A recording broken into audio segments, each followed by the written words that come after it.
Insurance fraud in the UK has hit epidemic levels. It's costing us over £2 billion every year. That's almost £6 million every day. Deliberate crashes, bogus personal injuries, even phantom pets. The fraudsters are risking more and more to make a quick killing, and every year it's adding over £50 to your insurance bill.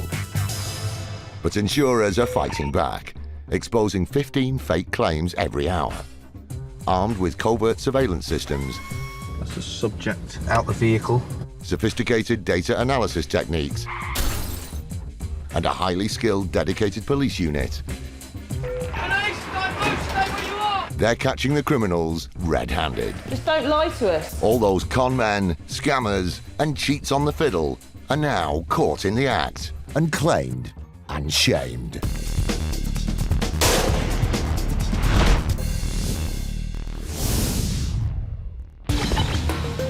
Today, the pedestrian who forgot her Green Cross code and tried to cash in on it.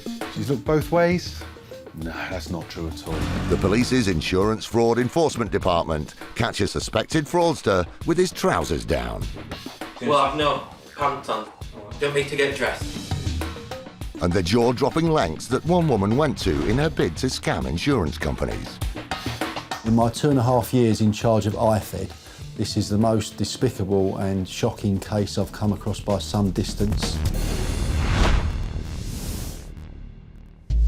Nowadays, we're bombarded by adverts from claims management companies telling us that we could be owed a small fortune in the event of an accident. This has led to a boom in claims for personal injuries, and while many of these are legitimate, some are not. I think that some people are under the misguided conception that wherever there's an incident, then there is a claim to be made. That's not true at all. In order to be successful in a claim in this country, you've got to prove that someone was negligent.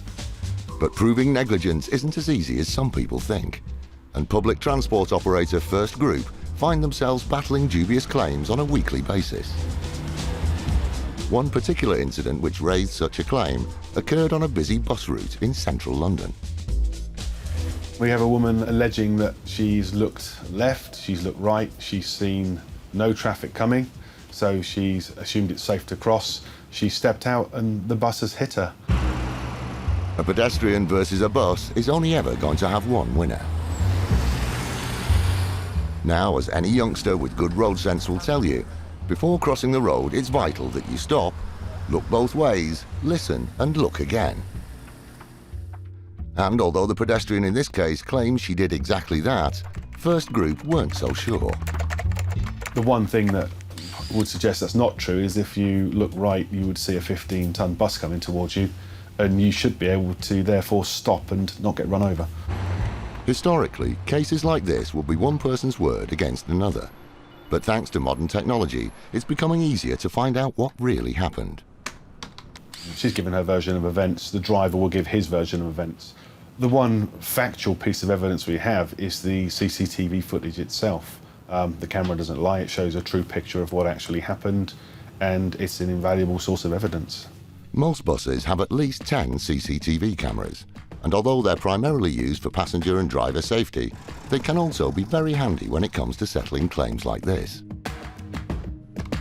When we've looked at the CCTV footage, we're expecting to see a woman stepping out from between two vehicles, having looked both ways, and stepping out just not having seen the bus for some reason.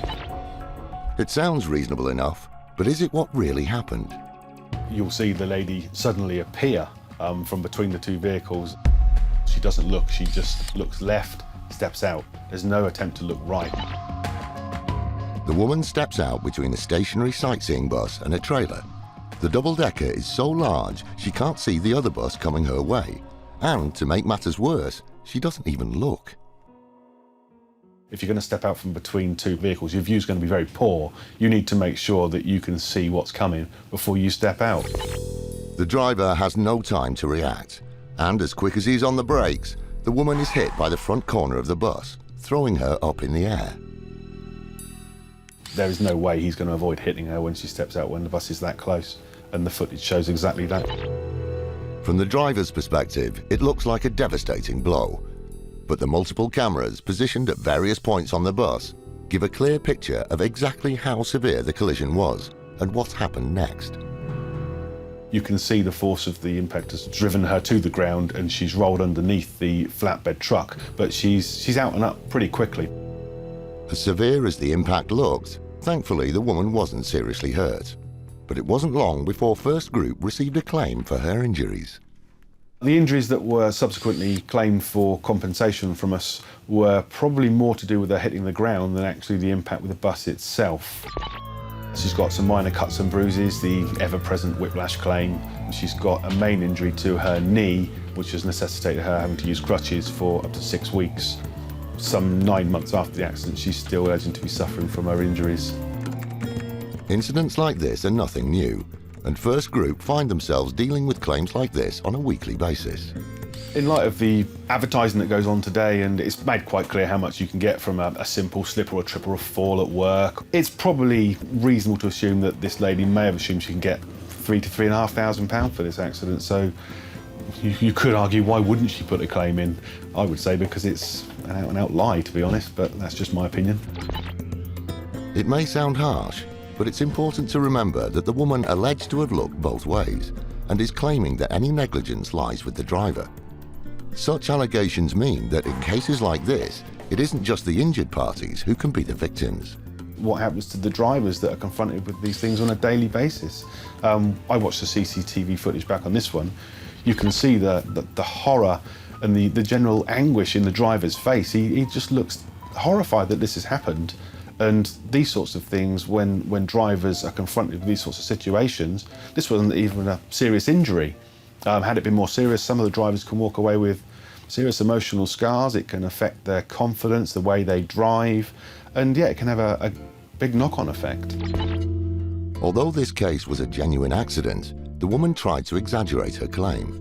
But there are some people out there who will create an accident with the sole purpose of cashing in. Someone who has first-hand experience of this despicable crime is bus driver Maxine Wilde, who found herself at the centre of a number of fraudulent claims after a motorist deliberately collided with her bus. I love my job. I really do, and I want to keep on doing it. But when this incident happened, I thought, that's it. I finally found my dream job after 30 years of looking, and it's going to be taken away from me. I was a little bit unsure of whether I'd still have a job at the end of it all. They think it's victimless, but it isn't. They don't care if I'm unemployed. They don't care if I have sleepless nights. Thanks to CCTV footage, Maxine's case was thrown out. But what about our pedestrian who appeared to forget her Green Cross code and then exaggerated her claim? Armed with video evidence of the whole incident, First Group felt they had a watertight case against the woman's claims. Upon reviewing the CCTV footage in this particular case, we've then revisited the lady's statement. She's trying to cross the road, that's true. She's been hit by a bus, this is also true. She's looked both ways? No, that's not true at all, and the footage clearly shows she hasn't, so we've gone back to her solicitors and we've said the statement given by your client just doesn't match up with what's on the CCTV footage. Here's a copy, tell us what you think. We haven't heard since. Given the video evidence, it's hardly surprising that this case has stalled. And Lee is keen to point out that injured parties are only entitled to compensation when they are not at fault. The customer care side of First Group, which I'm involved in, very much just want to deal with the genuine claims as quickly as possible and for the right amount, and that's what we're really there for. When we have incidents like this, it slows procedures down because we have to investigate claims that are not genuine. Her statement was not true, and although I feel very sorry for anyone that's been hit by a bus, regardless of how it's happened, it doesn't mean that we're just going to keel over and pay every single claim, because we can only really pay cases where we are negligent, and in this case, it's just not. So if there's a lesson to be learned from a case like this, it's that when there's no blame, there's no claim.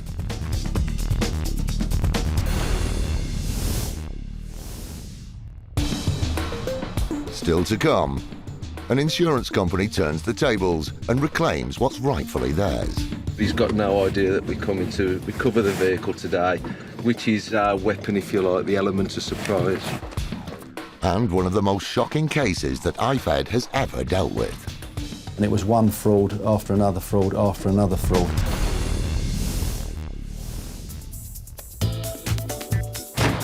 When insurance fraud hit an all-time high, the City of London Police decided that enough was enough and formed a specialist unit with the sole aim of tackling the fraudsters head-on. IFED is a dedicated team that deals with insurance fraud. Whatever insurance policy there is out there, we investigate it. Police, don't move, stay where you are! It's 6:45 a.m. and this team of IFED officers are heading up north to investigate a suspected case of car insurance fraud.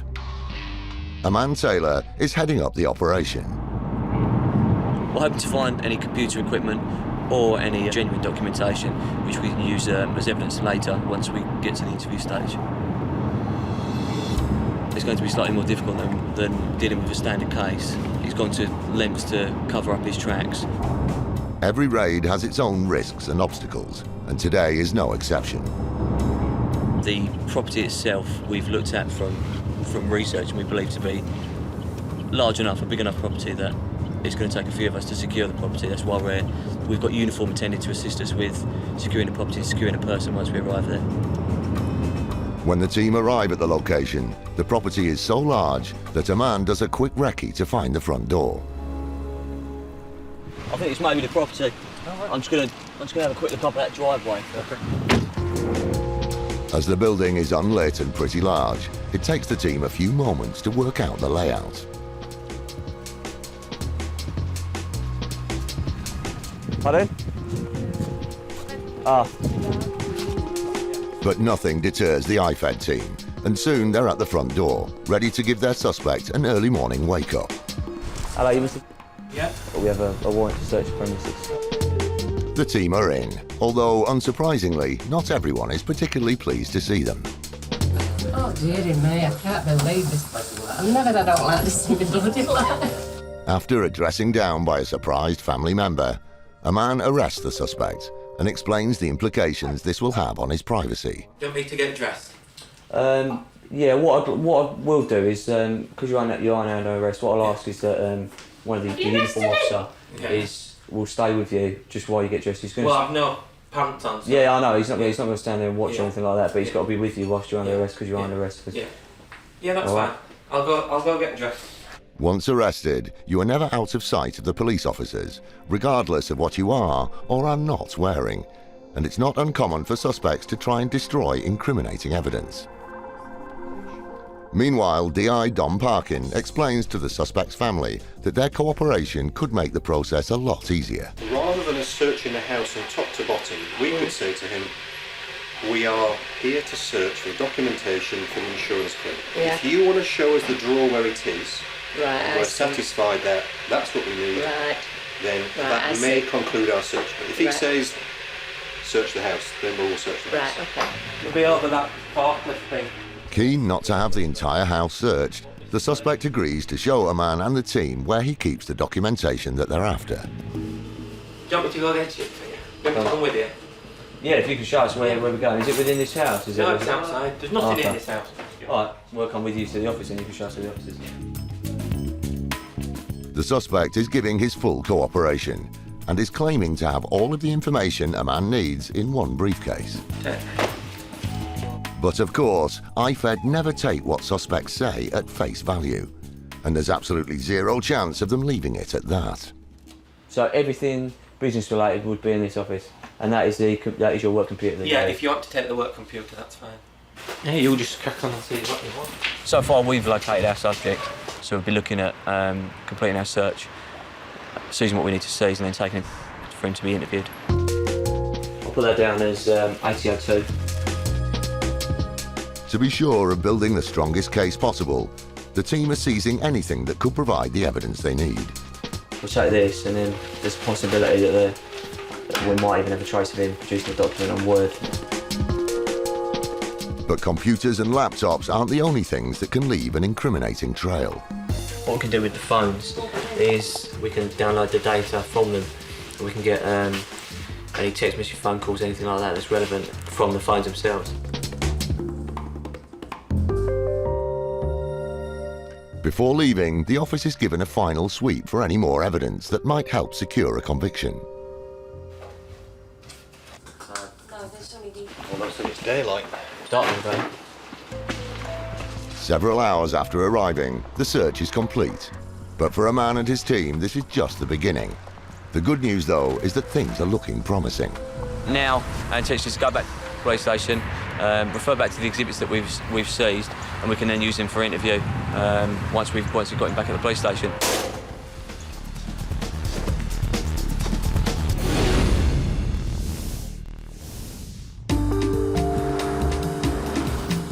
As anyone who drives a car knows, being without it can be a real pain in the neck.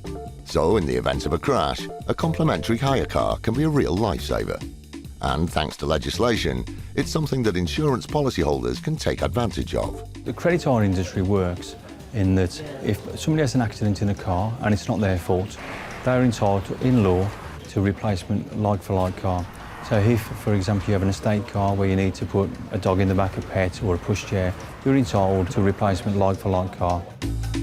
Sounds great, doesn't it? But of course, the idea of a free set of wheels also appeals to fraudsters. After all, why pay for your own when you can use someone else's? To combat this threat, insurance companies have dedicated teams tasked with keeping a watchful eye on their hire cars. Neil Thomas heads up the Asset Protection Unit at Accident Exchange. We have about 3,000 vehicles, mainly prestige vehicles. So our responsibility is to make sure those vehicles, when they're out on hire, are fully protected, are being used effectively, they're not getting involved in things we don't want to get involved in. So we're really in charge of making sure the assets are safe and make sure people don't disappear with very valuable cars. Sadly, sometimes cars do go missing, which is exactly what happened when one of Accident Exchange's customers submitted a claim for crash damage to his pride and joy. We replaced his car, which is an Aston Martin, with one of our Bentley cars, which is a Bentley GT Continental, which is around the same value. So far, so good. But when Accident Exchange began to investigate the claim, they soon discovered something a little odd. The collision was between an Aston Martin and a third-party vehicle. Our inquiries revealed that the client owned both vehicles, so it's potentially a staged accident. This aroused our suspicion to say it's probably a fraudulent claim.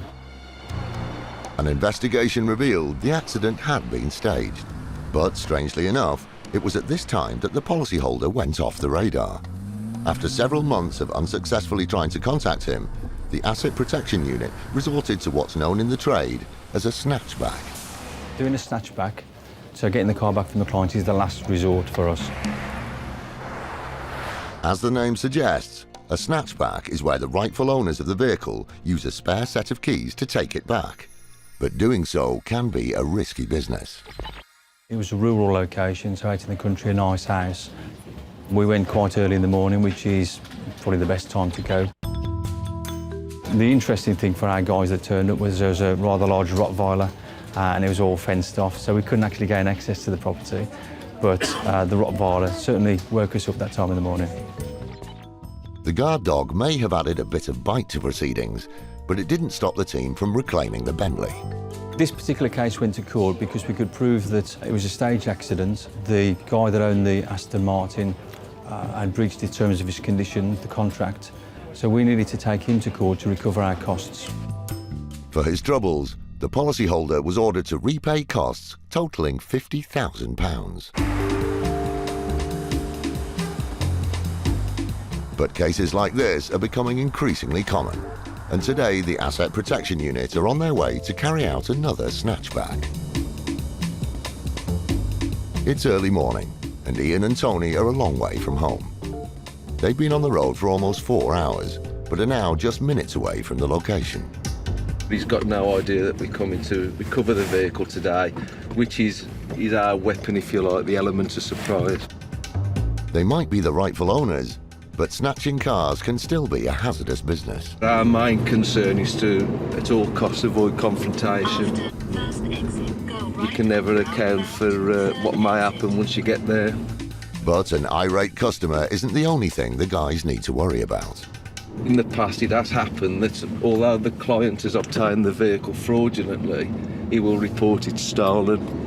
And there have been instances in the past where we've actually been pulled up by the police and they've thought that we've actually stolen the vehicle, when in actual fact we're the lawful owners and we're just recovering our property.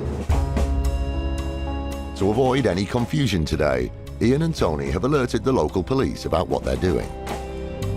The vehicle should be up here somewhere. We just start having to look and identify if we can see any grey Vauxhall insignias.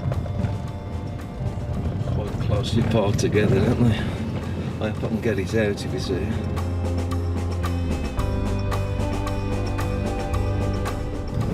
Yeah, what's this here? That's it? That's it. Right.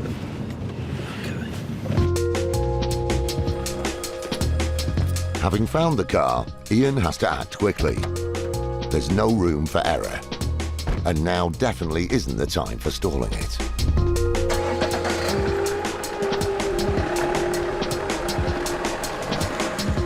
The guys are safely away. We've got the vehicle. It appears undamaged at the moment. Ian and Tony pull into a garage to give the car a quick once-over and check there isn't anything illegal on board.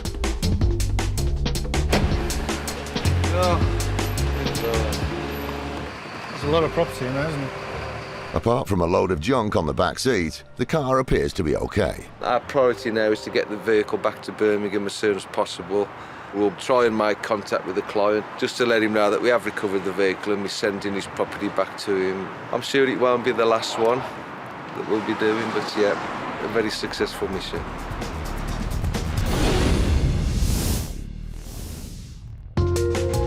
Just 2 weeks after its inception, IFED dealt with a case that would eventually highlight the shocking depths that some fraudsters would sink to. The initial report was of a young woman called Emma Fisher, who was suspected of submitting fraudulent insurance claims. DC Alex Cooley headed up the investigation. We went up to Walsall and Emma Fisher was arrested in relation to 7 fake household contents insurance claims. Time and time again, she was claiming for the same items.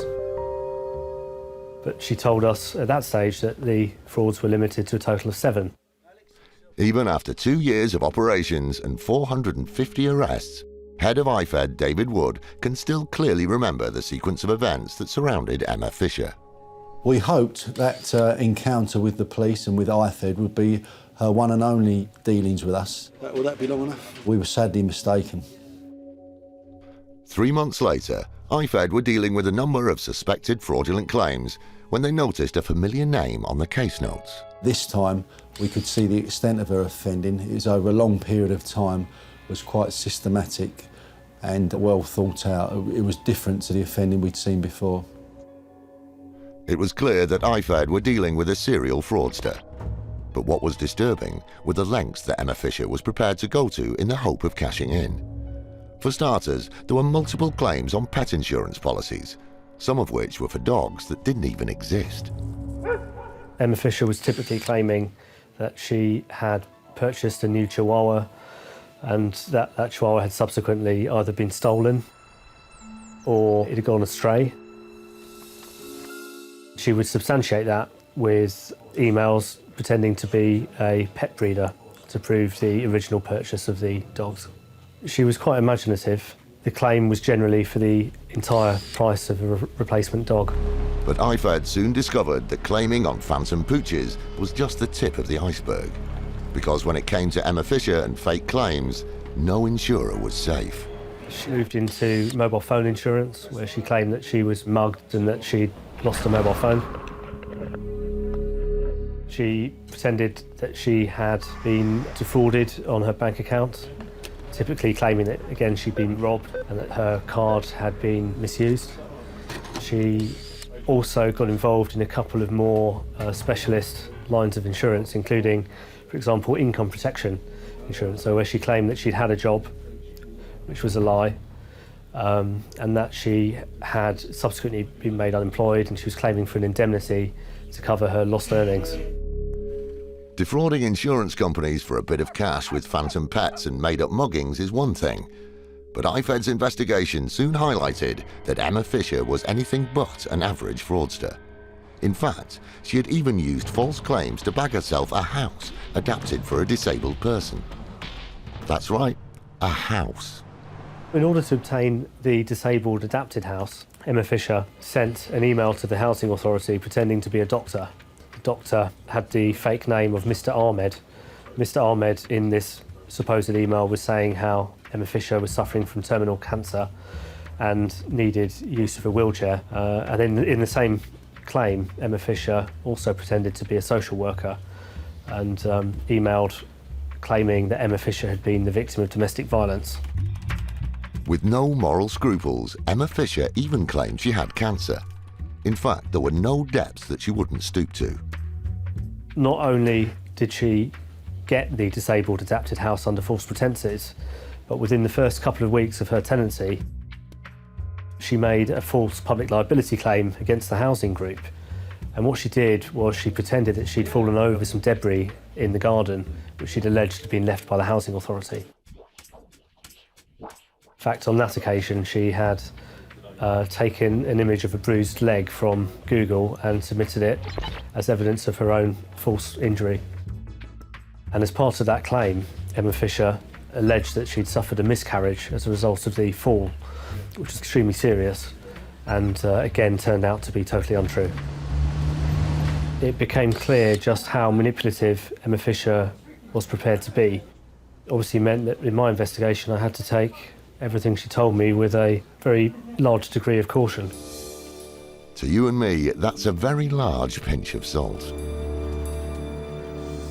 After further investigation, IFED had quite a dossier on Emma Fisher, and the findings were staggering to say the least. Our investigation revealed that over a period of almost 4 years, Emma Fisher had submitted 65 fraudulent insurance claims. Incredibly, during that time, Emma Fisher only got away with £8,500. But it was the incredible lies she told that made her case stand out. In my 2.5 years in charge of IFED, this is the most despicable and shocking case I've come across by some distance. We've not encountered this before, that someone would pretend they've got a terminal illness, would pretend they've been the victim of domestic violence, or would pretend that they're actually had a miscarriage. But Emma Fisher did each of those 3 things. It was clear to me on listening to the phone recordings of her deception and to reading the various emails that she'd sent, that she seemed to be fully immersed in the roles that she was assuming. She was almost like a method actor. I think she could be quite convincing. But Emma Fisher had given her final performance. In July 2012, she was arrested by IFED detectives and charged with 22 counts of fraud. When she appeared at Wolverhampton Crown Court, she received a 22-month prison sentence. I believe Emma Fisher's crime spree had developed almost into a habit, and she effectively couldn't stop herself. And it was one fraud after another fraud after another fraud.